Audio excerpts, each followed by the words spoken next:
যখন দরজার মধ্যে টুকা মারছে রে, ভিতর থেকে সজাগ আবু বকর সিদ্দিক রাদিয়াল্লাহু তাআলা আনহু দরজায় পিঠ লাগায় দাঁড়ায় আসিলেন। আমার নবী আস্তে করে বলে, আবু বকর। আবু বকর বলে, ইয়া রাসূলুল্লাহ, লাব্বাইক ইয়া রাসূলুল্লাহ, লাব্বাইক ইয়া হাবিবাল্লাহ, লাব্বাইক ইয়া রাহমাতাল লিল আলামিন। জোরে বলো মারহাবা। নবীজি এত রাত্রে আসলেন। নবী বলে, আবু বকর রে তুমি ঘুমাও নাই, আবু বকর রে তুমি ঘুমাও নাই। আবু বকর বলে, ইয়া রাসূলুল্লাহ, ইয়া হাবিবাল্লাহ, শুধু আজকে নয়, শুধু আজকে নয় নবী গো, ইয়া রাসূলুল্লাহ, ইয়া হাবিবাল্লাহ, শুধু আজকে নয়, যেদিন আপনি বলেছিলেন কখন যেন মক্কা থেকে মদিনায় যেতে হতে পারে, সেদিন থেকে আজ পর্যন্ত 6 মাস হয়ে গেল পার। আমি আবু বকর একটা রাত পিঠি পিঠি বাস বিছনায় পিঠ লাগাই নাই, সারা রাত অপেক্ষায় থাকি, দরজায় দাঁড়ায় থাকি, কখন আমার নবী আসবে, কখন আমারে ডাক দিবে। আমি আবু বকর যদি দরজা খুলতে দেরি হয়, শত্রুপক্ষ হানা দিতে পারে। আমি নবী গো, মায়ার নবী, নবী গো, সেই দিন থেকে আজ পর্যন্ত একটা রাত একটা সেকেন্ড আমি আবু বকর ঘুমাই নাই। নবী বলেন, তাড়াতাড়ি কাপড় গুছায় নাও, যেতে হবে কোথায়? হিজরতে যেতে হবে। আবু বকর বলে, হুজুর, যেদিন আপনি বলেছিলেন কখন যেন যেতে হতে পারে হিজরতে, সেদিন থেকে আমি কাপড় গুছায় রাখছি, চলেন। মারহাবা বলেন। নবীর সঙ্গে রওনা হয়ে গেলেন। মুসলমান শুনে নাও, ও আমার বাজানেরা শোনো, দিলের কান্ডা লাগা শোনো, হিজরতের মতো কঠিন কাজ আমার রাসূলের সঙ্গে হযরত আবু বকর সিদ্দিক রাদিয়াল্লাহু তাআলা আনহু করেছিলেন। আমার বাজানেরা শোনো, নবীজির সঙ্গে সফরের সঙ্গী হয়ে চলে গেলেন। শত্রুপক্ষ হানা দিলেন রাসূলকে আক্রমণ করার জন্য। আবু বকর বলে, ইয়া রাসূলুল্লাহ, ইয়া হাবিবাল্লাহ, পিছে পিছে শত্রু হানা দিছে। আমার নবীজি বলে, আবু বকর রে ভয় করো না, আল্লাহ এবং আল্লাহর রাসূল তোমার সঙ্গে আছে, কোনো টেনশন নাই, চলো চলো চলো, কারণ তোমার নবী তোমার আল্লাহ যার সঙ্গে আছে পৃথিবীর কোনো কিছুকে পরোয়া করে না। জোরে জোরে বলেন ঠিক কিনা? এই আবু বকর নবীজি একদিন বললেন, আবু বকর রে,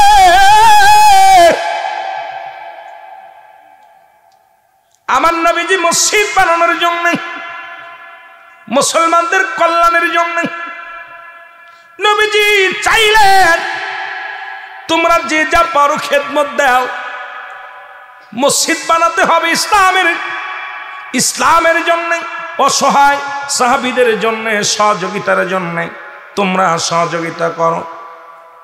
এই আবু বকর কি করলেন? সব সাহাবী এক একটা জিনিস নিয়ে আসলেন। নবীজিকে ওদিন বলেছিল, কিছু বেঈমানেরা বলেছিল হারেস। হারেস শব্দের অর্থ হলো লোভী। আমার নবীর ভিতরে কোনো লোভ ছিল না, লালসা ছিল না।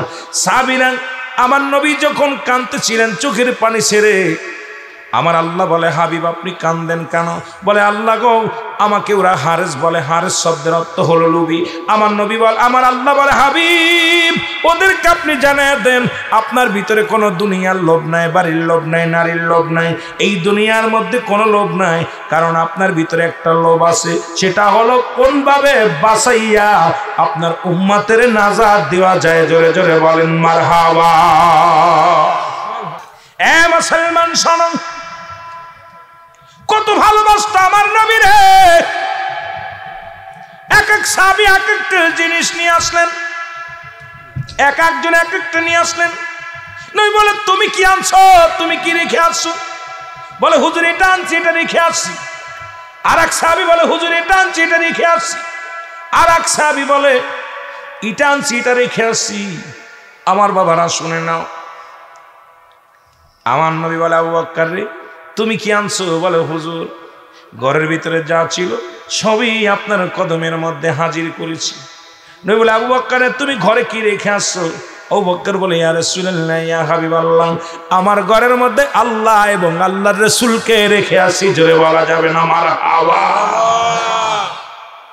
আসার সময় বিবিজি আবু বকরের বিবি, ও মুসলমান শোনো না, যখন ঘর থেকে বাইর হয়ে আসলো, সিদ্দিক আকবরের বিবি ডাকতে বলে, স্বামী রে আপনি যান, রাসূলুল্লাহ চেয়েছে আপনি নিয়ে যান। একটু আগে দেখলাম আপনাদেরকে চাইলো, ঘন্টা নেক আগে দেখলাম সামিয়ানা চাইলো, মাইক চাইলো, সব নীরব থাকলেন। নবীর সাহাবীরা কি করেছে শোনো মুসলমান।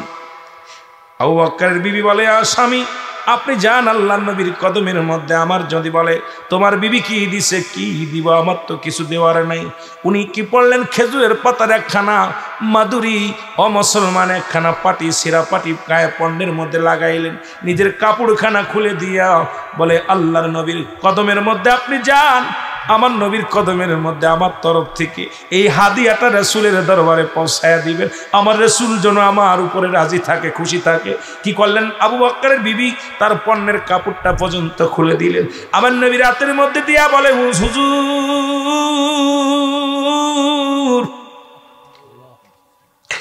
আমার নবী বলে, আবু বকর রে তোমার বিবি কি দিছে?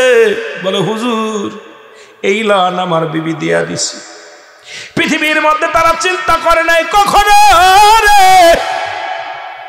তারা চিন্তা করছে জান এবং মাল দিয়ে নবীর ভালোবাসে, জান এবং মাল দিয়া রাসূলকে ভালোবাসে, রাসূলকে ভালোবেসে জীবন দেওয়ার জন্য তারা প্রস্তুতি সবসময় সদা সর্বদাই থাকতো। যেটা থাকছে মুসলমান, আসওয়াদ নামে এক সাহাবী, আপনারা সবাই জানেন, জোরে বলেন মারহাবা।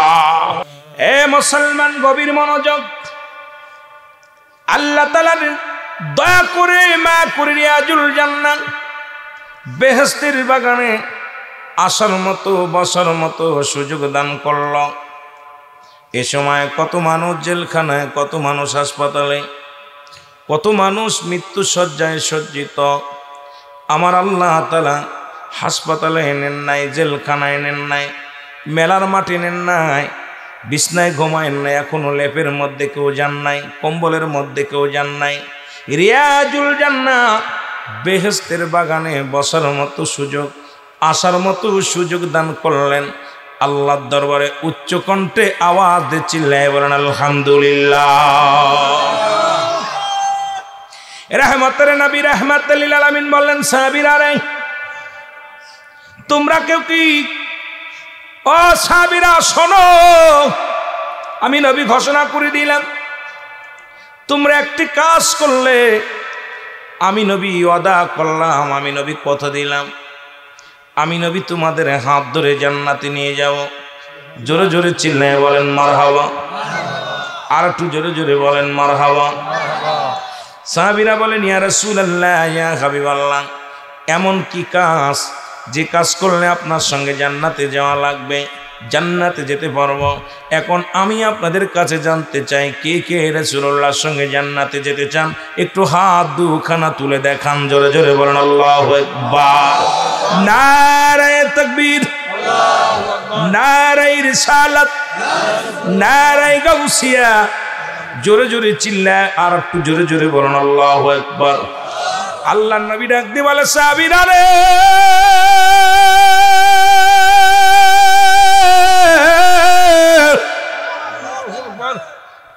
যে ব্যক্তি 5 ওয়াক্ত সালাত নামাজ, সাহাবীদের জিন্দেগি বলার আগে একটু নামাজের দিকে তাকিয়ে চাই।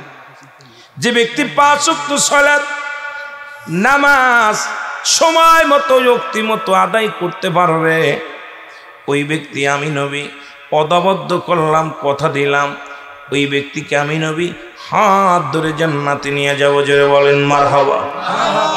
কারণ মানুষের 2টা সময় মরণ হয়, একটা হলো রাতের বেলা, একটা হলো দিনের বেলা। রাতের শুরু নামাজ, দিনের শুরু নামাজ। এই জন্য নবীজি নামাজের প্রতি গুরুত্ব দিছে, সাহাবীরাও নামাজের প্রতি গুরুত্ব দিছে। ও মুসলমান শুনে নাও, রাত শুরু করেছে আমার আল্লাহ, রাতের শুরু হলো মাগরিব, রাত শুরু করেছে আল্লাহ নামাজ দিয়া। দিনের শুরু হলো ফজর, দিন শুরু করেছে আল্লাহ নামাজ দিয়া। নামাজ একমাত্র নামাজ, কাফের এবং মুসলমানদের মধ্যে পার্থক্য হলো নামাজ।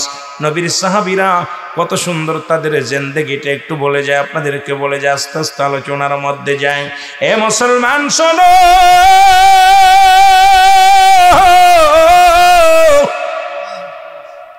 নবীর সাহাবী আব্দুল্লাহ আনসারী নাম তার শুনেছেন গো মুসলমান, নাম কি? আব্দুল্লাহ আনসারী। ওনার জিন্দেগি, ওনার জীবনীটা শোনো, একটু কথা বলে যায়। বাড়ি চলে গেলেন, বিবি ডাক দেওয়ালা, স্বামী রে এত রাত হয়ে গেল, এত সময় হয়ে গেল, আপনি এত দেরি হলো কেন সালাত আদায় করে আসতে? বলে বিবি রে আজকে আমার নবী একটা ওয়াজ করছে, সেই ওয়াজটা আমি শুনতে দেরি করেছি। বলে কি ওয়াজ করছে? নবীজি বলছে কোনো ব্যক্তি সময় মতো অক্তি মতো যদি 5 ওয়াক্ত সালাত আদায় করতে পারে, আমি নবী তার হাত ধরে জান্নাতে নিয়ে যাব। জোরে জোরে চিল্লায় বলা যাবে না মারহাবা।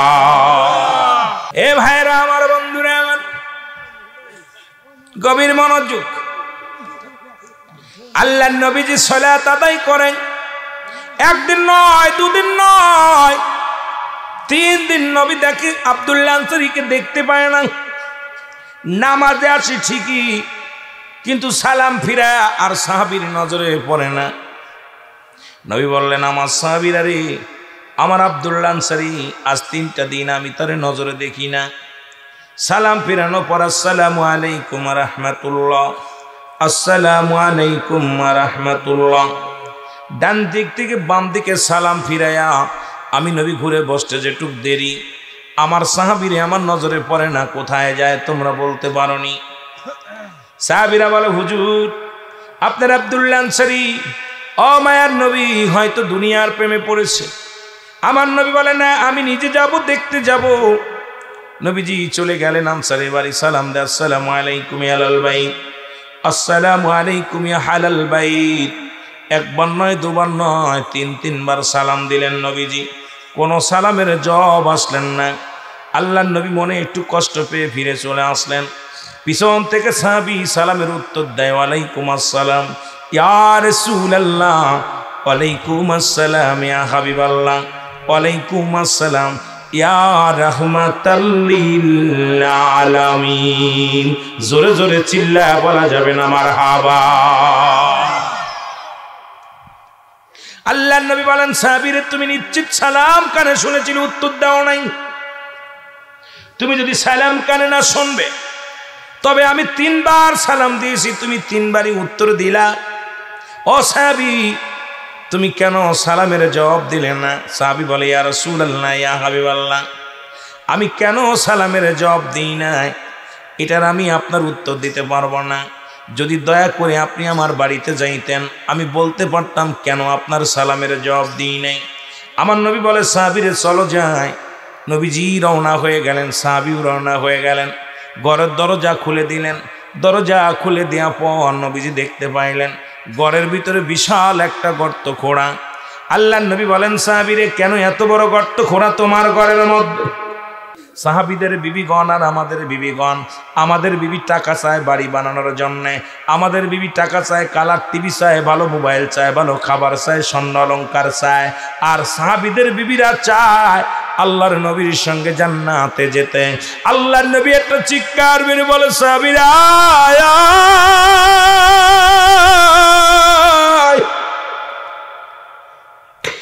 আমি নবী জবাব দিই, আমি নবী জবান দিলাম, আমি নবী আদা করলাম। ইয়াউমুল কিয়ামতের ময়দানে আমি নবী তোদের স্বামী স্ত্রী দুজনকেই জান্নাতে নিয়ে যাব, যাদের এক টুকরা কাপড় দিয়ে কোনোদিন নামাজ ছাড়ে না। এই সুনামগঞ্জের জমিনে প্রত্যেক যে ব্যক্তি ভিক্ষা করে খায় গরিব, তারও কিন্তু 3-4টা কাপড় আছে। তাহলে নামাজ বাদ দেওয়ার মতো কোনো ক্ষমতা নাই, নামাজ ছাড়া কোনো গতি নাই। একমাত্র নামাজ কাফের এবং মুসলমানদের মধ্যে পার্থক্য। আর আমার সমাজের আলেমরা যদি বলে নামাজ পড়ে জান্নাতে যাওয়া যাবে, এমন কোনো দলিল নাই। নামাজ পড়লে জান্নাতের চাবি পাওয়া যাবে, এমন কোনো দলিল নাই। আরে বুকার দলেরা শোন, নবীর সাহাবীরাও নামাজের জন্য কষ্ট করেছে, মেহনত করেছে, নবী নিজেই করেছে। জোরে জোরে চিল্লায় বলেন ঠিক কিনা? সুতরাং কোন ফতোয়া কে দিল দেখার বিষয় না। খানে দাজ্জালের ভাইরা ভাই, আমার দেশে অনেক আলেম হয়ে গেছে, মন গড়া কিতাব, কিতাবের নাম একটা বলে দিবে, জীবনেও আপনি এই কিতাব পাবেন না।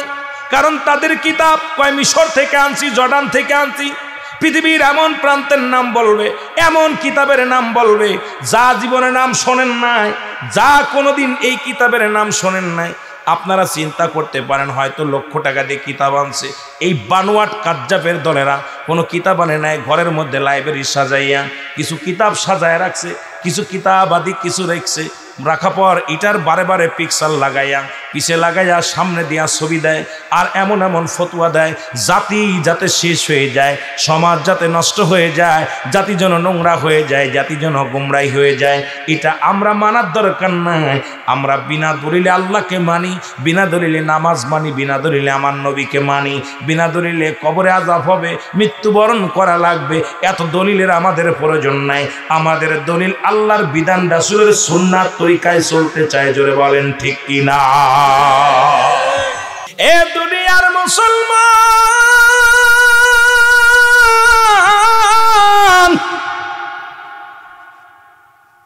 সাহাবীদের জিন্দেগি বলতে গেলে গো, তাদের জিন্দেগি ছিল নবীর সাথে কেমন প্রেম। আপনাদেরকে কয়েকটা কথা বলে আলোচনা বুঝতে ভালো হবে।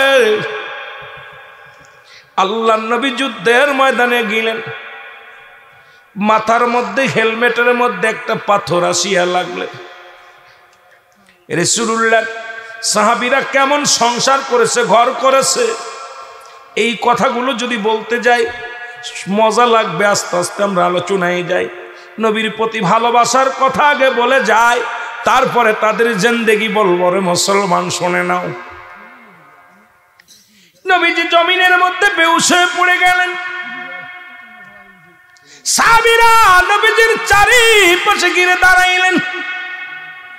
সাহাবীরা চোখের পানি ছেড়ে কান্দে, নবী নাই নাই রে, রহমতের নবী নাই। নবীর সাহাবীরা কত ভালোবাসত। আল্লাহর নবীর সাহাবী নাম হলো মালিক ইবনে সিনান। নাম কি?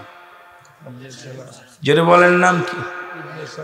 এর মালিক ইবনে সিনান একটা দড়ি দৌড়ে এসে বলে, নবীর সাহাবীরা রে, তোরা সরে দাঁড়া, আমার হাবিবকে একটু দেখতে দে, আমার নবীর একটু দেখতে দে। নবীর কাছে গেলেন। ও মুসলমান শুনে নাও, আমার দাদু ভাইরা শোনো। মালিক ইবনে সিনান দেখে রাসূলুল্লাহ মাথার মধ্যে হেলমেটের রড ভেঙে ঢুকে গেছে, লোহা ভেঙে ঢুকে গেছে। মালিক ইবনে সিনান রাসূলুল্লাহর মাথা থেকে রডখানা টান দিয়ে বাইর করলেন। তীরের মতো রক্ত ছুটতে লাগলেন। নবীজির রক্ত মুবারক চেটে চেটে খেয়ে ফেললেন মালিক ইবনে সিনান। জোরে বলেন মারহাবা। রক্ত খাওয়া হালাল না হারাম? কথা বলেন। হারাম। সব জায়গায় হারাম না, হালালও আছে। আমরা মিলাদ পড়ি, বাতিলেদের কাছে হারাম, আমাদের কাছে আরাম। যারা বলেন ঠিক কিনা? হে মুসলমান, গভীর মনোযোগ। রক্ত মুবারক, নবীজির রক্ত মুবারক খেয়ে ফেললেন মালিক ইবনে সিনান। সাহাবীরা বলে, হে মালিক ইবনে সিনান, তোমার ঈমান নষ্ট হয়ে গেছে, তোমার ঈমান চলে গেছে। কারণ মানুষ মানুষের রক্ত খাইতে পারে না, পান করতে পারে না। তুমি রক্ত খেয়েছো, মানুষের রক্ত পান করেছো, তোমার ঈমান গেছে গা। মালিক ইবনে সিনান বলে, দুনিয়ার মানুষ শোনো,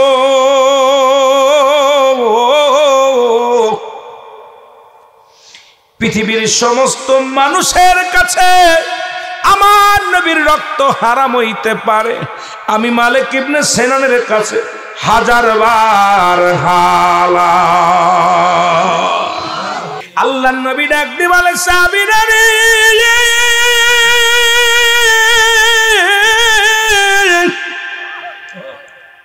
তোমরা যদি দুনিয়ার মধ্যে কোন জীবিত জান্নাতি মানুষ দেখতে চাও, পৃথিবীর মধ্যে যদি কোন জান্নাতি জীবিত মানুষ দেখতে চাও, তাহলে আমার মালিক ইবনে সিনানকে দেখে নাও। জোরে জোরে বলেন মারহাবা।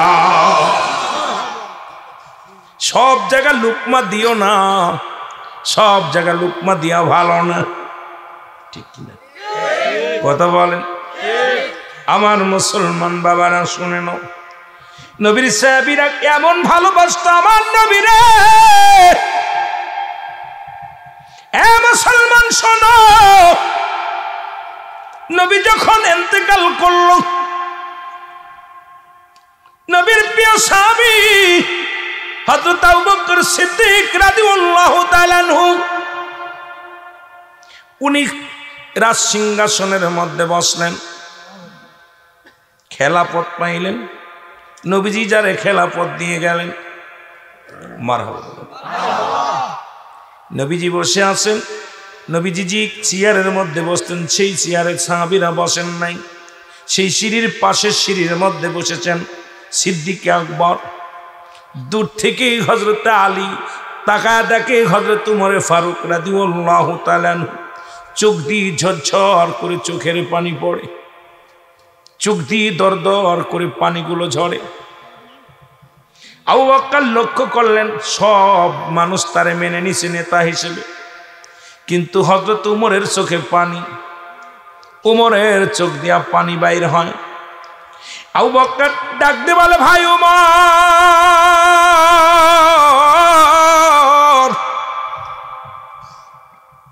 ভাই উমর রে শোনো,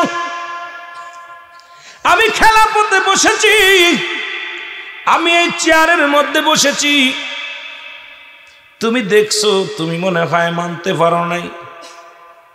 হযরত উমর বলে, ভাই ও উমর, উমর ডাক দে বলে, ভাই আবু বকর শোনো, আজকে যখন আমি আজকে রাজ দরবারে আসলাম, আমার রাসূলের চেহারা দেখে দুনিয়ার দুঃখ ভুলে যেতাম, আমার নবীজির চেহারা দেখে আমি খোদার যন্ত্রণা দূর হয়ে যেত, আমার রাসূলুল্লাহর চেহারা মোবারক দেখে দুনিয়ার সমস্ত কষ্ট ভুলে যেতাম। আজকে আমি আসলাম, আমি খত্তাবের বেটা উমর, আমার রাসূলকে দেখতে পাই না, সবাইরে দেখতে পাই, আমি আমার নবী বিনে বাঁচতে পারবো না। নবীরে কত ভালোবাসতো আমার সাহাবীরা। ডাকতে বলে, ভাই আবু বকর রে, তোমরা তো সবাই আমার নবীরে পাইছো, অনেক দিন পেয়েছো, আমি খত্তাবের বেটা উমর, আমি এতদিন আমার রাসূলকে পাই নাই। আমি অমুসলিম থেকে যখন মুসলমান হইলাম, আমি আমার নবীর মুখের দিকে তাকাইয়া রে দুনিয়ার দুঃখ ভুলে যেতাম, দুনিয়ার কষ্ট ভুলে যেতাম। আজকে আমার নবী নাই, নবী নাই, যদি পারো আমার রাসূলকে আমারে ফিরায়া দাও। রাসূলকে কত ভালোবাসতো সাহাবীরা, আমাদেরও ভালোবাসা লাগবে কি লাগবে না? আর একটু জোরে জোরে চিল্লায় বলেন, লাগবে কি লাগবে না? আমার ভাইয়েরা, আমার বন্ধুরা, আমার শুধু তাই নয়, এ মুসলমান, নবীর সাহাবীদের জিন্দেগি, নবীর কত ভালোবাসতো সাহাবীরা, জীবনের চাইতে বেশি ভালোবাসতো, জান মালের চাইতে বেশি ভালোবাসতো, সম্পদের চাইতে বেশি ভালোবাসতো। কারণ নবীকে ভালোবাসলেই তাদের ঈমান তাজা হতো।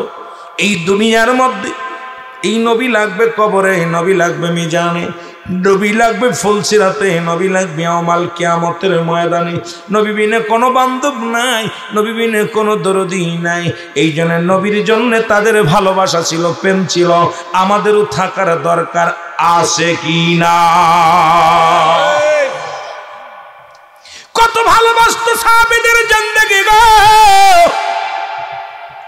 নবী 6 মাস আগে বললেন, আবু বকর রে, মক্কা থেকে মদিনায় যা লাগতে পারে যে কোনো মুহূর্তে জোরে বল আল্লাহু আকবার।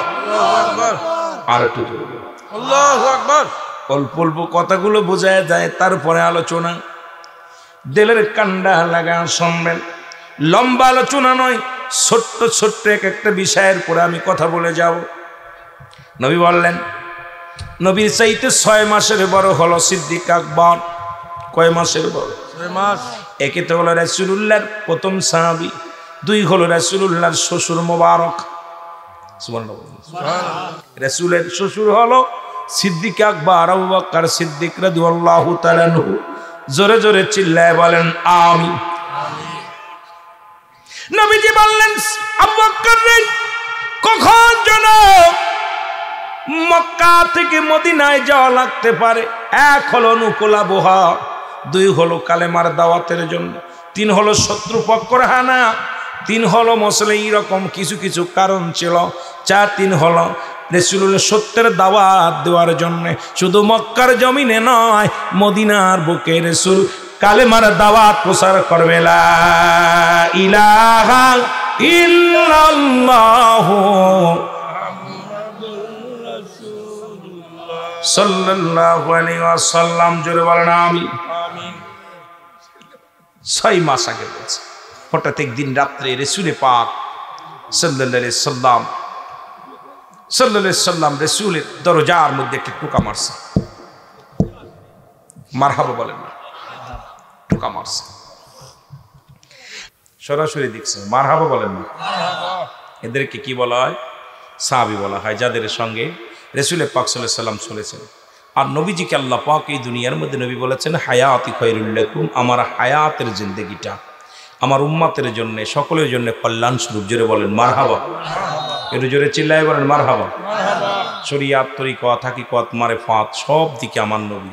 আর নবী সাহাবীরা সেই দিক নির্দেশনা, তাবে খোলাফায়ে রাশিদিন, ওলি আল্লাহ, আশিক বর্তমান ওলামা একরাম, এইরকম ধাপে ধাপে ধাপে ধাপে আল্লাহর দ্বীনের দাওয়াত যারা প্রচার করেছেন, তাদের মধ্যে নবীর পরেই নবীর সাহাবীদের স্থান। জোরে বলেন মারহাবা। আর একটু জোরে বলেন, নবীর পরে নবীর সাহাবীদের স্থান। মারহাবা বলেন। একটু মহব্বতের সঙ্গে দুরূদ শরীফ পড়েন। আল্লাহুম্মা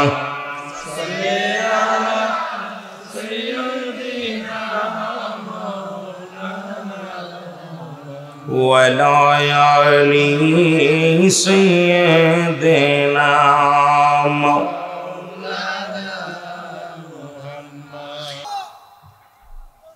আমাদের দেশের মৌলবীরা এখন নামাজের কথা কই, নামাজ জান্নাতের চাবি, উনি মানতেছে না।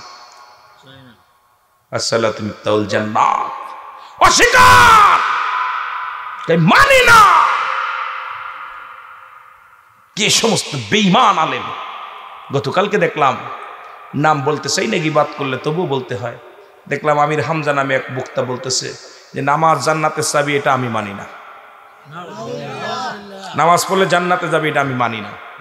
কোনো কিতাবে নাই, কোনো কোরআনে। আমি আশ্চর্য হয়ে গেলাম যে একেতে মুসলমানকে নামাজের দিকে ধাবিত করতে পারতেছি না।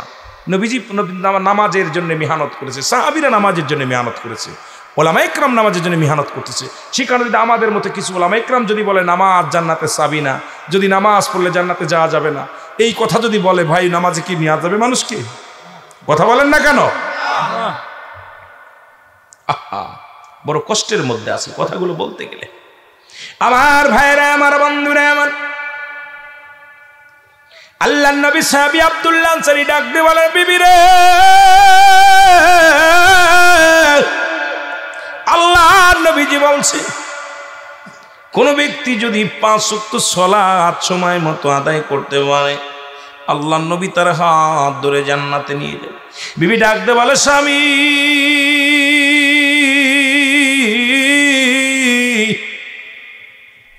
আমি আপনার কাছে কোনোদিন দামি কাপড় চাবো না, ভালো খাবার চাবো না, দুনিয়ার মধ্যে বাড়ি গাড়ি চাই না। আপনি একটু আমার সুযোগ করে দিবেন, আমিও যেন 5 ওয়াক্ত সালাত সময় মতো আদায় করতে পারি, যেন জান্নাতে যেতে পারি। জোরে জোরে বলেন মারহাবা। ওরে জান্নাতেরই ভিসা দিবেননি ওগো নবীজি, জান্নাতেরই ভিসা পাবনি। বলেন জান্নাতেরই ভিসা পাবনি ওগো নবীজি, জান্নাতেরই ভিসা। ও নবী, ও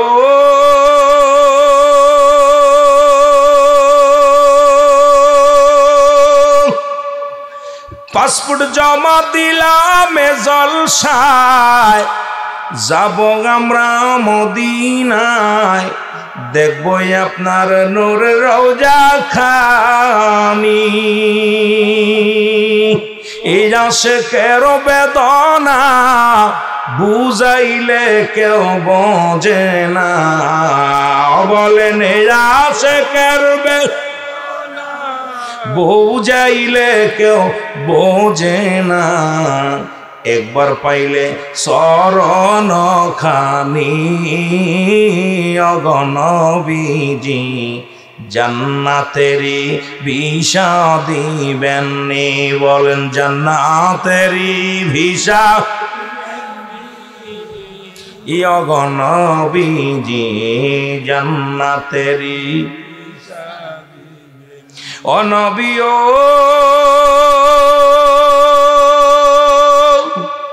এই গরিব আমি বাংলায় ঘর, যাবার মতো সাধনাই, দিদার দিবেন একবার আসিয়া।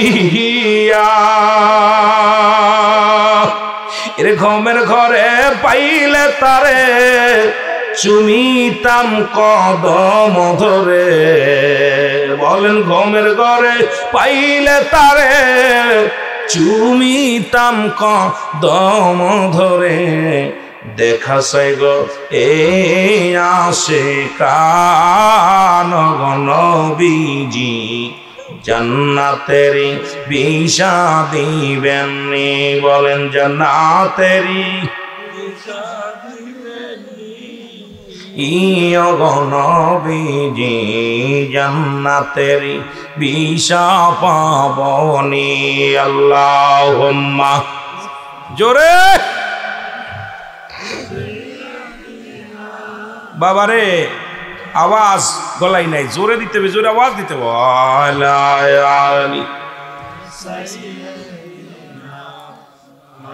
ভয় নাই, আমিও রাত্রে খাই নাই, আপনাদের মতো আমিও অবস্থা। হয়তো আপনারা খানা খেয়েছেন, এখন রাত্রে খানা খাইনি, চার বেটা বিস্কিটের লগে সাক্ষাৎ হয়নি, শুধু চার লগে সাক্ষাৎ হয়েছে। কথা বোঝেননি, সময় পাই না, দড়ির উপরে থাকতে হয়, সময় নষ্ট করতে পারি না। আর কুয়াশা, প্রচুর কুয়াশা রবে আজকে, এরকম কুয়াশা পড়ছে আশ্চর্যজনক। মহব্বতে বলেন আল্লাহুম্মা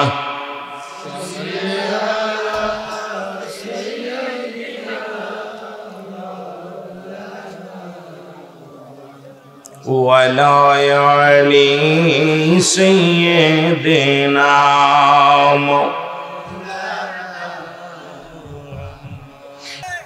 কথা বোঝেন?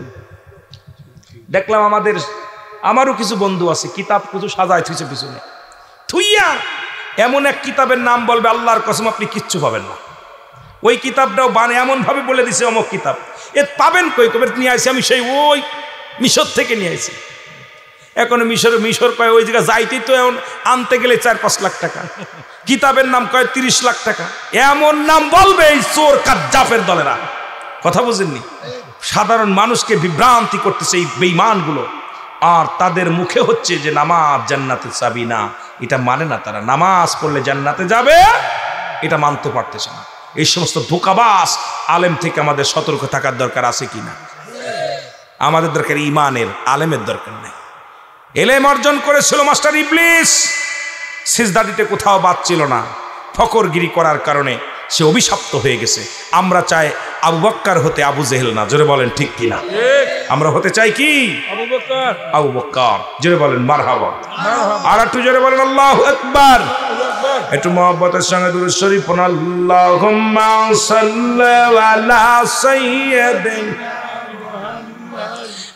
নবিয়িনা শাফি'ানা মাওলানা মুহাম্মদ। আল্লাহুম্মা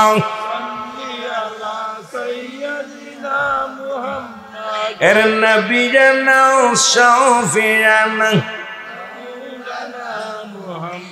আদম যখন মাটি পানি মোর নবীজি খোদা রাসূল। আদম যখন মাটি পানি মোর নবীজি খোদা রাসূল।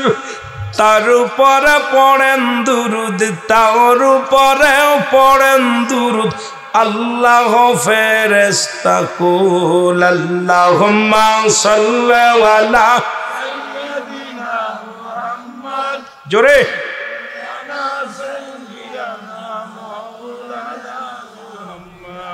দুরূদ শরীফ পড়তে গেলে ভয় পান? দুরূদ শরীফ পড়তে গেলে কষ্ট পান? আল্লাহুম্মা সাল্লি আলা সাইয়্যিদিনা মুহাম্মদ নবিয়ানা শাফিয়ানা মাওলানা। উড়ে যাও রে বাংলার হাওয়া, উড়ে যাও রে মদিনায়, উড়ে যায় রে জয়নগরের হাওয়া, উড়ে যাও রে মদিনায়।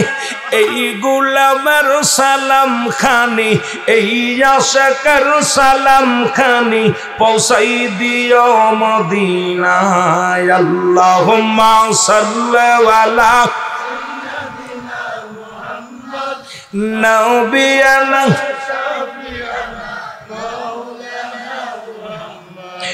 আল্লাহুম্মা এর নবিয়ানা শাফিয়ানা তেষট্টি কাল কাঁদলেন নবী সকলে উম্মতের লাগি, তেষট্টি কাল কাঁদলেন নবী সকলে উম্মতের লাগি। এখনো কাঁদেন নবী, এখনো কাঁদেন নবী শুইয়া সোনার মদিনায়। আল্লাহুম্মা সাল্লি আলা সাইয়্যিদিনা মুহাম্মদ এর নবিয়ানা শাফিয়ানা মাওলানা মুহাম্মদ। হাজার বার হালাল। নবীজির হুশ হলো। সাহাবীরা বলে, ইয়া রাসূলুল্লাহ, ইয়া হাবিবাল্লাহ, আপনার মালিক ইবনে সিনানের ঈমান গেছে গা। নবীজি বলছে, কি করছে বলো? বলে, হুজুর, মানুষ মানুষের রক্ত পান করতে পারে? নবী কয়, না, পারে না। হুজুর, আপনার রক্ত মালিক ইবনে সিনান পান করেছে, তার ঈমান চলে গেছে। আল্লাহ নবী ডাক দিয়ে বলে, সিনান, ও মালিক ইবনে সিনান। বলে, জি হুজুর। তুমি মানুষের রক্ত পান করলা, তুমি কি জানো এটা হারাম? তুমি জানো না? মালিক ইবনে সিনান বলে, ইয়া রাসূলুল্লাহ, ইয়া হাবিবাল্লাহ, পৃথিবীর সব মানুষের কাছে হারাম হইতে পারে, আমার নবীজির রক্ত, আমার দয়াল নবী রাসূলে পাক সাল্লাল্লাহু আলাইহি সাল্লামের রক্ত মুবারক আমি মালিক ইবনে সিনানের কাছে হাজার বার, লক্ষ বার, কোটি বার হালাল। জোরে বলেন সুবহানাল্লাহ। ফতোয়া দিবে নবী দেশে মালিক ইবনে সিনান। এনে আমাদের দেশে কিছু পণ্ডিত আছে, কইতে পারে নবী চাইতে কি মালিক ইবনে সিনান বেশি বোঝে? আছে না এরকম পণ্ডিত? কথা কেন? এরকম কিছু পণ্ডিত আছে। এই পণ্ডিতের বোঝা নাই, জানা নাই, লেখা নাই, পড়া নাই, ডিগ্রি নেছে তো বড়। বলেছি, রাসূলের আগে জান্নাতে যাবে একজন বেটা, নাম জানেন কিনা? নবীজির আগে জান্নাতে যাবে কে? হযরত বেলাল রাদিয়াল্লাহু তাআলা। এখন যদি এই ওয়াজটা করি, ওই মুক্তির তো মাথায় খারাপ হয়ে যাবে।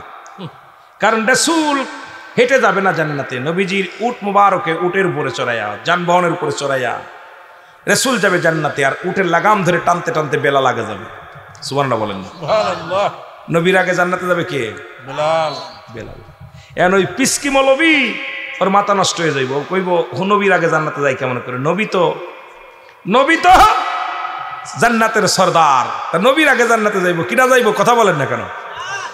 আসে কইতে হবে। এখন ওই ডাক্তারের চাইতে রুগী বোঝে বেশি, ডাক্তারের চাইতে রুগী বোঝে বেশি। আমার বাবারা, বেলাল রাদিয়াল্লাহু তাআলা, আমরা যদি এইরকম বেলালের মতো আশেক হইতে পারি, জোরে বলেন, তাহলে তো জীবনটা ধন্য। জোরে বলেন ঠিক কিনা? আরো জোরে বলেন ঠিক কিনা? ওয়াসকলির মতো আশেক হইতে পারলে জীবনটা ধন্য। জোরে বলেন ঠিক কিনা? ওরকম একটা ওয়াজ দেখলাম কালকে, আমার নিয়ে ভিডিও নিয়ে ব্যঙ্গ করছে, খুব কষ্ট পেলাম দেখা।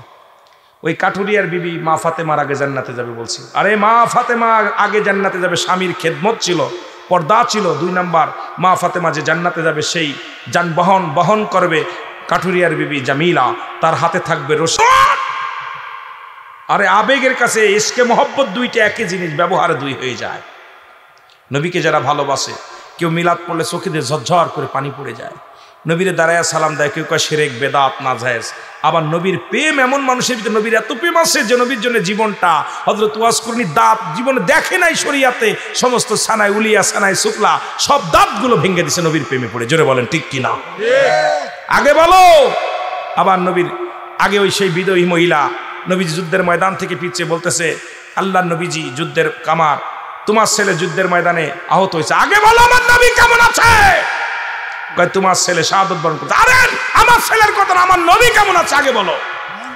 সুবহানাল্লাহ বলেন না? আমার নবী কেমন আছে? নবীর ইশকে যারা পড়ে গেছে তারা দুনিয়া ঘর দরজা সব ছেড়ে দিয়েছে। জোরে বলেন ঠিক কিনা? আর একটু জোরে বলেন না? এই সমস্ত কথাবার্তা বলতে গেলে মাঝে মাঝে আমার কষ্ট হয়, কিন্তু বলি না। অনেক সময় বলতে চাই, চিন্তা করি, আবার থুতু ফেললে উপরে নিজেদের লাগে। যখন উপরে থুতু ফেলি এটা নিজেদের গায়ে লাগে। এই জন্য আমাদের ভিতরে যেভাবে শুরু করছে ঝগড়া যেটা, কাউকে এগুলো আল্লাহর রাস্তায় আপনারা ক্ষমা করবেন। আপনার যেটা জানা আছে আমার সেটা জানা নাই, আমার যেটা জানা আছে আপনার যেটা সেটা জানা নাই, জানার কোনো শেষ নাই। জোরে বলেন ঠিক কিনা? এইভাবে এক ভাই আরেক ভাইকে ঘায়েল করা, নবীজি বলছে তোমার এক পর ভাইয়ের দোষ ত্রুটি ঢেকে রাখলে ইয়াউমাল কিয়ামতের ময়দানে আল্লাহ তোমার দোষ ত্রুটি ঢেকে রাখবে। জোরে বলেন ঠিক কিনা? জোরে বলেন ঠিক কিনা? এইটা বাতিলেরও যে অবস্থা দেখতেছি, ওয়াজের ময়দান শেষ, বাতিলদেরও অবস্থা খারাপ, সুন্নিদেরও একই অবস্থা। সুন্নিরা যেভাবে পিস মাসায় ঘুরতেছে, যা ভাবে যে শুরু করছে, আল্লাহ আমাদেরকে হেফাজত করুক। জোরে বলেন আমিন। আল্লাহ নবী বলেন সাহাবীরা, তুমি কি জানো না এটা হারাম? মালিক ইবনে সিনান বলে, ইয়া রাসূলুল্লাহ, ইয়া হাবিবাল্লাহ, পৃথিবীর সমস্ত মানুষের কাছে হারাম হতে পারে, আমি মালিক ইবনে সিনানের কাছে 100 বার 1000 বার হালাল। ও নবী গো, সালাতু সালাম জানাই, সালাতু সালাম জানাই আপনার পরে। ও নবী গো, আমরা একটু মহব্বতে বলেন, আমরা গুনাহগার গো নবী, আমরা গুনাহগারে বলো, আমরা গুনাহগার গো নবী। ও নবী গো, আমরা ও নবী, ও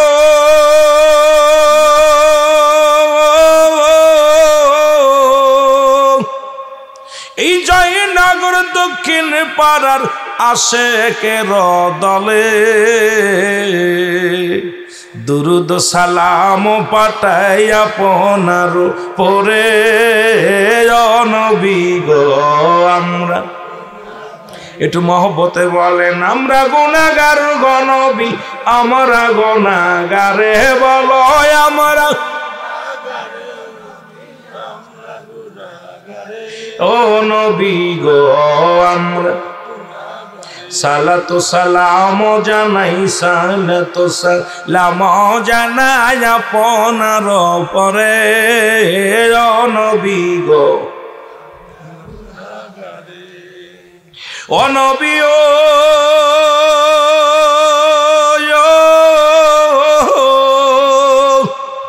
ওরে আপনি তো আল্লাহর প্রিয়, এই জগতের পরে রহমতের ভান্ডার দিছে আল্লাহ তাআলা আপনারই উপরে। নবী গো, আমরা ওমা আরসালনাকা ইল্লা রাহমাতাল লিল আলামিন, আমরা গুনাহগার গো নবী, আমরা গুনাহগারে বলো, আমরা গুনাহ। ও নবী গো,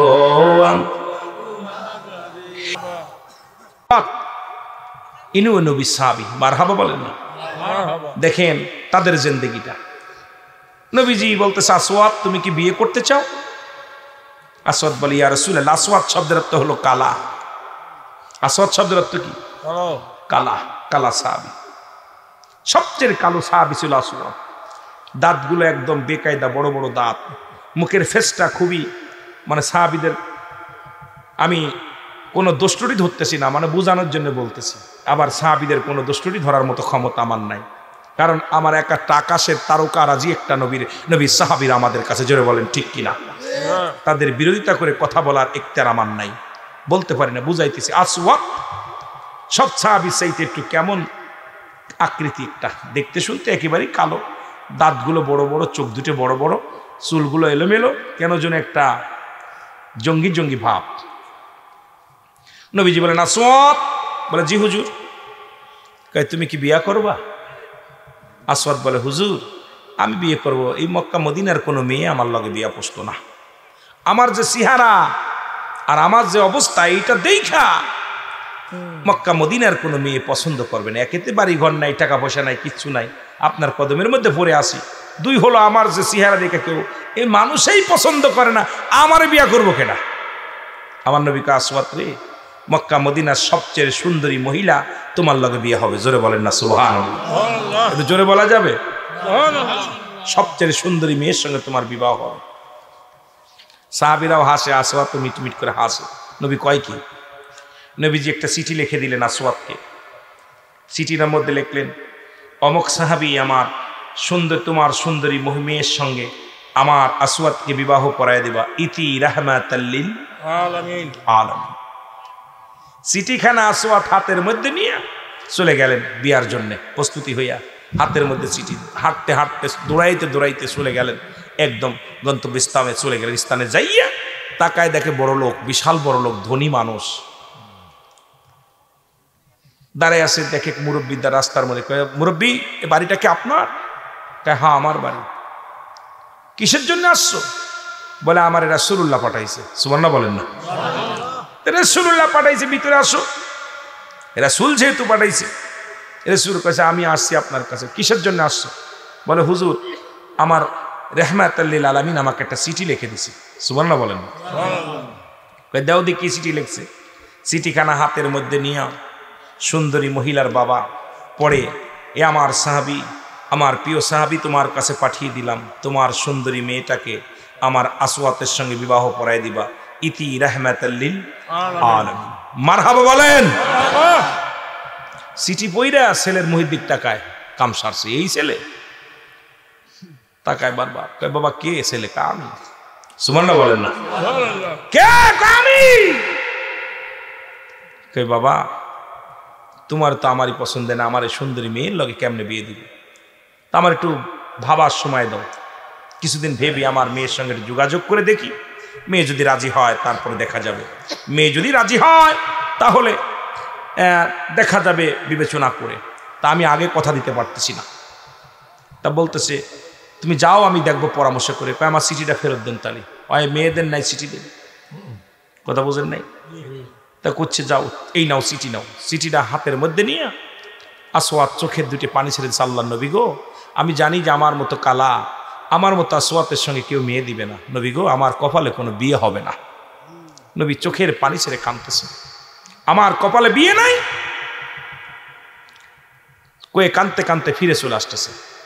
ওই সুন্দরী মেয়ে উপর থেকে দেখছে, দূর থেকে দেখছে বাবা যান। ওই ছেলেটা হাসতে হাসতে আসলো, কাঁদতে কাঁদতে চলে যাচ্ছে। ডাক দিছে আমার আব্বা যান। ওই যে ছেলেটা আসলো, ওই ছেলেটা বুঝলাম না হাকিকত। আপনার কাছে আসার সময় দেখলাম হাসি মুখে কথা বলতেছে, হাসতে হাসতে আসলো, অনেক আনন্দ ছিল মনে, কিন্তু যাবার সময় কাঁদতে কাঁদতে বাইর হয়ে গেল। বাবা গো আমি কি জানতে পারি ছেলেটা কেন কাঁদতে কাঁদতে চলে গেল? মারে ওই ছেলেটা আনছে তোমার বিয়ের পায়গাম নিয়ে আসছে। কয় বাবা কার লগে? ওই ছেলে বিয়ে করবে। জোরে বলেন সুবহানাল্লাহ। আর একটু জোরে বলেন না সুবহানাল্লাহ। ওই ছেলে বিয়ে করবে। মেয়ে বলে বাবা তা কি হয়েছে? বলে বাবারে আমার তো মেয়ে ছেলে পছন্দ হয়নি। জি আজকাল দাঁতগুলো বড় বড় মুলার মতো, রং তো একদম বাজে, এই ছেলের লগে আমি কেমনে বিয়ে দিব মা, তোমার মতামত ছাড়া। মেয়ে কয় বাবা গো ডাক দাও, ভুল করেছো বাবা। কে পাঠাইছে জানো? কে পাঠাইছে? আমার নবী রাহমাতুল লিল আলামিন চিঠি লিখছে। বাবা গো তাড়াতাড়ি ডাক দাও, আমি রাজি। জোরে বলেন মারহাবা। আরো জোরে বলেন মারহাবা। এর পাইলে নিরালাই গো নবী, পাইলে নিরালায়, তোমায় পাইলে নিরালাই গো নবী, পাইলে নিরালায়। এর মনের কথা কইতাম আমি, মনের ব্যথা কইতাম আমি, চরণ ধোলাই, পাইলে নিরালাই গো নবী, পাইলে নিরালাই। আরো জোরে বলেন পাইলে নিরালাই গো নবী। এর মনের ব্যথা কথা কইতাম আমি চরণ তলায়, পাইলে আপনি আছেন মদিনাতে, এই আসে কান্দে বাংলাদেশে, ওরে দয়া করে দেন গো দেখা দূরে রাইখেন নাই, পাইলে নিরালাই গো নবী, পাইলে নিরালায়, বলো পাইলে এর মনের কথা কইতাম আমি, মনের ব্যথা কইতাম আমি চরণ তলায়, পাইলে আল্লাহ নবীজিকে একবার স্বপ্নে দেখা দাও, দিদার দিয়ে দাও, নবীজিকে একজন দেখতে পারি, এক পলক একটা মিনিটের জন্য হলো নবীজি দিদার দিয়ে দাও। জোরে বলেন মারহাবা। মারহাবা। মেয়ে ডাকতে বলে বাবা গো, ওরে জানে না বানাইলে কুলকানাত বানাইতো না রে, জানে না পাঠাইলে ও বাবা কিচ্ছু হইতো না, সেই নবীর সাহাবী রে চোখের পানি জমিনের মধ্যে ছেড়ে দিছে বাবা। বাবা গো